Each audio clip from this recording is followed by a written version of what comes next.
to C-Suite Edge. I'm your host, John Light, president and founder of Sabretooth Recruiting, and I lucked out today with my guest, Patricia Montesi, who is founder and CEO of Qolo.io. Patricia, thanks so much for joining us today. John, it's a pleasure. Thanks for having me. No, I'm excited, and I'm excited for more than one reason. You can tell a lot about a leader by who they bring onto their team with them, given choices. And I've already met and recorded an episode with your chief revenue officer, Rusbe Rotabi, who I think is just a great conversationalist. I could sit down with this guy and, I don't know, eat popcorn and watch a football game. Just great guy and knows what he's doing. And so I'm really interested to know what kind of a person could attract that level of talent to join their organization that is at the point where it's at. So I'm hoping you can get us started with maybe a 90-second overview of Patricia Montesi and where you are with Qolo and how things are going. Sure, John. I spent the past 20 plus years in payments infrastructure, card issuing, processing, program management, etc. An interesting note about Rusbe Rotabi, who I also share my admiration for his conversationalist skills. He and I actually met 20 years ago in payments, working at the same company on the same day, and we went through orientation together. No kidding. No kidding. And we hit it off and were quick friends. And, post a few transactions where we were acquired, we went our separate ways, both stayed in the payments industry, but always kept in touch. And when I was forming Qolo, and we touched base a few times, and frankly, we decided that we started our career in payments together, and maybe this is a good way to finish it out. Because I love what he brings to the table from the CRO perspective and the GTM and the sophistication that he brings to the table. Qolo is a culmination of our life's work. I mean, it is looking around after 20 years and saying, this, and this don't work that well. You can do it this way, and here's the pros and the cons and some of the shadows around the corners that you learn. And what we did was pour all of that experience into creating the most modern, comprehensive platform for payments, embedded finance at the infrastructure level. And I couldn't be more thrilled to have Rusbe on the team helping me get to the next stage. That's awesome. And I tell you, one of the things I really like about the story is that you guys are bringing very specific domain knowledge and merging it with technology to solve a specific problem or problem set. I think a lot of people miss that. They try to be everything to everybody or whatever it might be, but you guys are levering all those great years of experience, which I find incredibly smart. I appreciate that, John. And I enjoy the observation because it is, in fact, exactly what we set out to do, simplifying infrastructure in the payments industry. And as technology has evolved, as it's more easily able to spin up cloud platforms, etc. What people crave is that something simple, something that they can quote unquote. I know it's a buzzword, but embed, because there are plenty of people out there, companies, banks, fintechs that they need a payment solution, but they don't need to know the ins and outs of payments. They don't need to know regulatory and compliance and ISO spec messages and stuff. We know it. We know it deeply. And it is something that we've been passionate about, and we wanted to serve our industry in a better way. And so we saw an opportunity to bring this all together on a modern platform. And all of a sudden, whether you're a bank, a fintech, or a corporate, you have access to an all-in-one comprehensive platform that allows you not to worry about it, allows you to focus on your customers, sales and marketing, versus having to hire engineers to bring it all together yourself. So how would you define, and you kind of already going down this road, but how would you define the biggest, hairiest, nastiest problem you solve for your clients, but also how you go about that? Because I think it's important that there's clarity on not just the defined problem, but the solution. So how would you approach that? What would you say that is? Yeah, I think the challenge our clients and prospects have in general that we solve is that there haven't been a lot of options around unless you either went to a legacy older fintech and company, and that really inhibited your ability to innovate. When you started looking for and searching for more modern solutions, you ended up building an ecosystem of suppliers that you then had to manage. And what we saw was like that's it, a lot of people do it. A lot of people have invested in it. They have pulled it off, but there's a burden and a total cost of ownership that's no longer needed to do that. And that's where Qolo comes in. Qolo can come in and all of a sudden you don't need 8 suppliers. You don't need to put up capital reserves with 8 different providers. You don't need to unify your own servicing. We do all of it for you. And I think it's our unique combination of payments, card, and a bank grade ledger. We bring all of the things together that some folks in the industry have tried to put together through M&A, but we did it all with a view early on that it would elegantly sit across the same platform. Well, also it's in the same platform. It's all in the same language, right? So that's going to have a lot better opportunity for articulation than all the disparate platforms, I'm sure. But a question that popped into my head. You talk about doing all these things which have some level of a compliance and security components associated with them. How do you cover that so that if I'm a customer, I'm a bank. My kids think I'm a bank.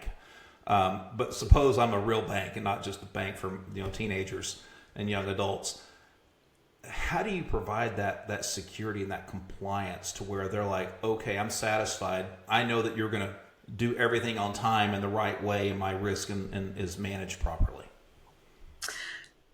There is nothing that we hold more sacred than security and the level of bank compliance that's necessary to do what we do at the infrastructure level in payments.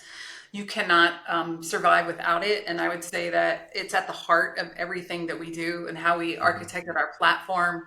At the end of the day, we're a system of record. We are a ledger of balances, and those balances are accessed by either a corporation or a consumer to access to funds. And so there's nothing more important than that. And, there's industry things, of course, that you have to abide by, PCI and SOC 1 and SOC 2. And you can't work in certain verticals or with certain bank sponsors unless you have all of these things updated on the go and you get constantly audited, right? So this is the non-sexy side of payments, right? And fintech. When you think it's easy coming in to do it, you really have to understand just how many levels down you have to go at the encrypted level of your platform, what you have to do to protect the data that's on your platform and protect at all costs your customers' ability to access their funds and to have the right balance at all times in real time. You got to be ruthless, right? I mean, because when people want their money, they want their money. Oh, yes. In my past life, there have been times where there always is, right? There have been times where platforms go down and people cannot access their money, and it can be devastating for people.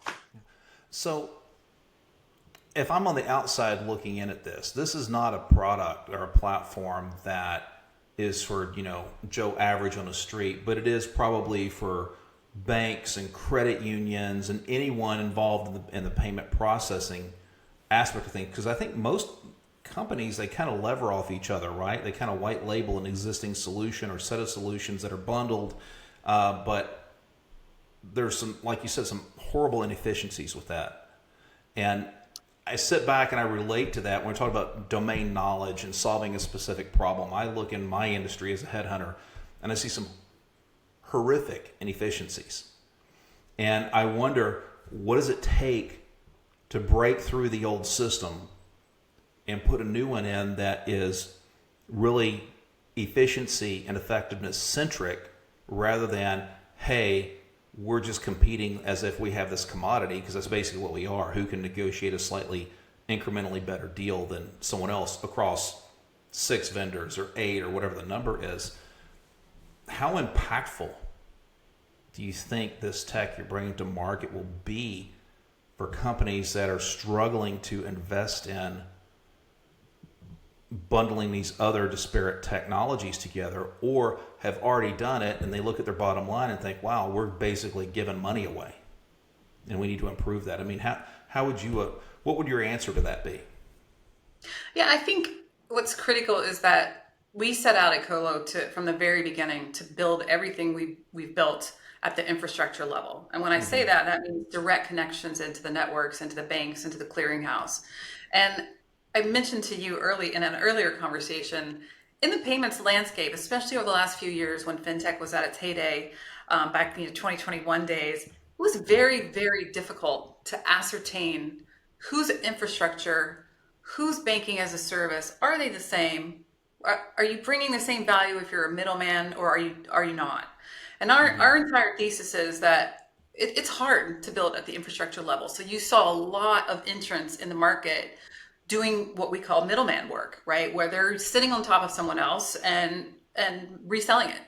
And that's okay. But at the end of the day, in terms of a durable, lasting payments platform, again, where your customers need to be able to access their funds, what matters most is that there's less players involved.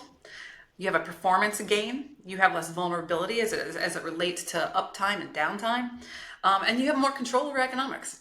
So our entire thesis was, we're building at the metal, and this is going to last. And that's why we set out to do it. And, frankly, there's been events over the last few years where it shined a spotlight on, folks that didn't do it that way, or folks that, talked about having a ledger, but is it really a ledger? Is it a bank grade ledger? Is it a sophisticated dual entry ledger? What is it? And I think it bodes for everyone in this industry to always make sure you do your homework and dig deep, because there's a lot of people that say they do all of these things. You just have to make sure you understand exactly how they pull it off. Yeah, because that's big, right? How do you get it done? How is a sausage made? It's funny because when you think about, we take so many things for granted today with technology and this sort of thing.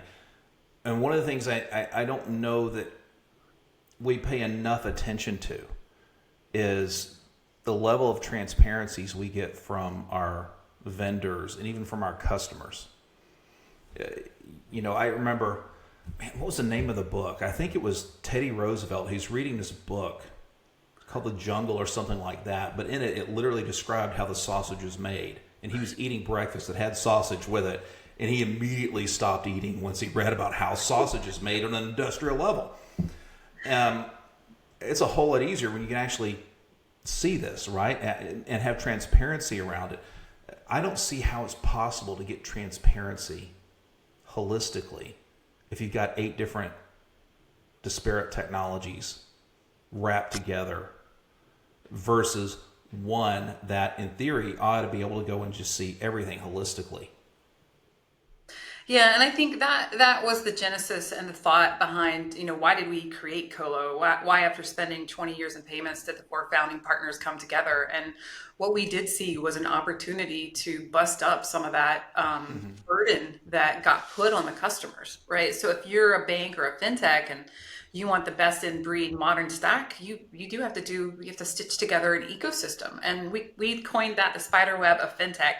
And we set out to implode that and say, you don't need that. And some people have done it, they've invested in it. You can pull it off. But why if you don't have to? Because in essence, all of the burden shifts to you to unify servicing for your customers, to figure out who's really the system of record. If there's a problem and there's 8 suppliers, good luck triaging that. So our entire thesis is you don't have to do that anymore. Enter Qolo. We can bring it all together for you. We unify servicing, reconciliation, and save you a ton of headaches so you can focus on customers and not engineers. Awesome. That's a great way to put things. Patricia, if somebody wants to get in touch with you and have a conversation, dive a little bit deeper, discover what's really going on and how you can help, what's the best way for them to get in touch with you? Sure. I'm certainly active on LinkedIn. You can DM me on LinkedIn. You can connect to me directly. I always love to hear from people. I try to post many things and ask for feedback. It's always important for us to make sure that we're hearing the voice and the pulse of the market. I have an email as well, patricia.montesi@qolo.io. Welcome to reach out to me there as well. Awesome. Patricia, thanks so much for joining us today.